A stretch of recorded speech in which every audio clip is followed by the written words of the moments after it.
with a drive, and it's a save by Maurer, but then on the follow-up, no goal.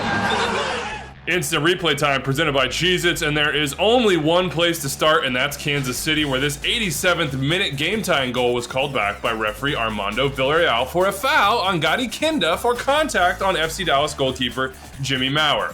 No review, no goal, no happy Sporting KC players, coaches, or supporters. Let's welcome Peter Vermees on for his first instant replay appearance. Peter, what's your take? Utterly ridiculous that that's not a goal.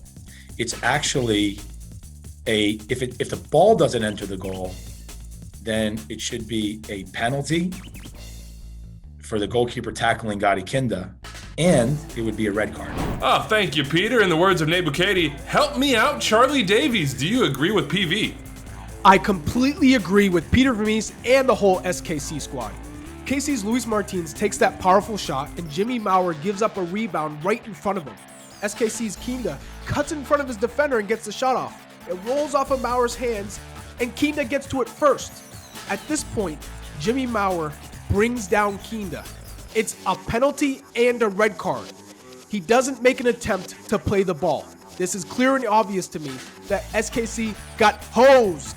All right, let me make the case for Jimmy Maurer, which is that maybe Gadi Kinda just runs straight into his chest and then his arms wrap around him. And yeah, no, you're right. That's a penalty kick. To me, that's a red card as well. Like Peter Vermees, like Charlie Davies, I'm shocked it wasn't called. We head to Rio Tinto Stadium, where RSL are taking on the Portland Timbers. Jeremy Abobasi gets played in by Diego Valeri, and Jeremy takes a touch away from the on-rushing keeper. He goes down. Was this a pen?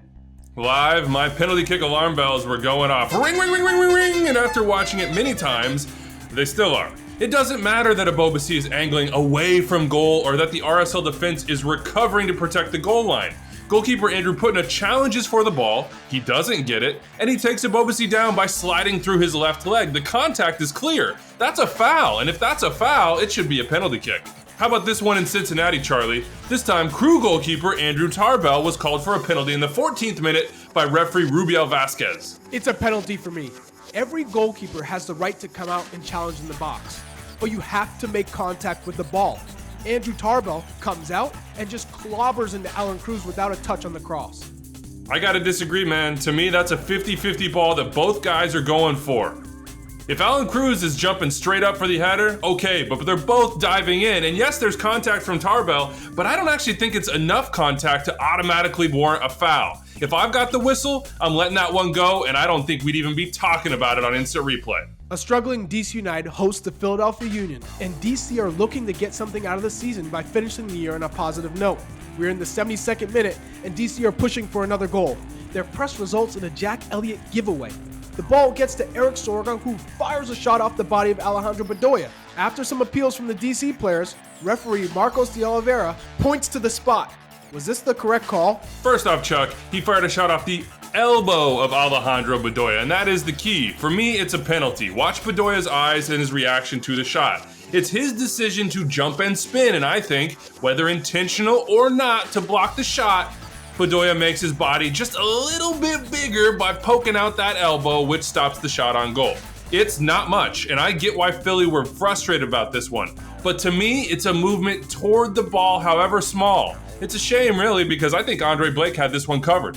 Now, let's play the offside game. Here's Keaton Park's goal for NYCFC in Orlando. This goal made it a 1-1 draw, and this goal might have been offside. You sticking with referee Silvio Petrescu and his crew's decision, or are you overturning this goal? Wiebe, you said it.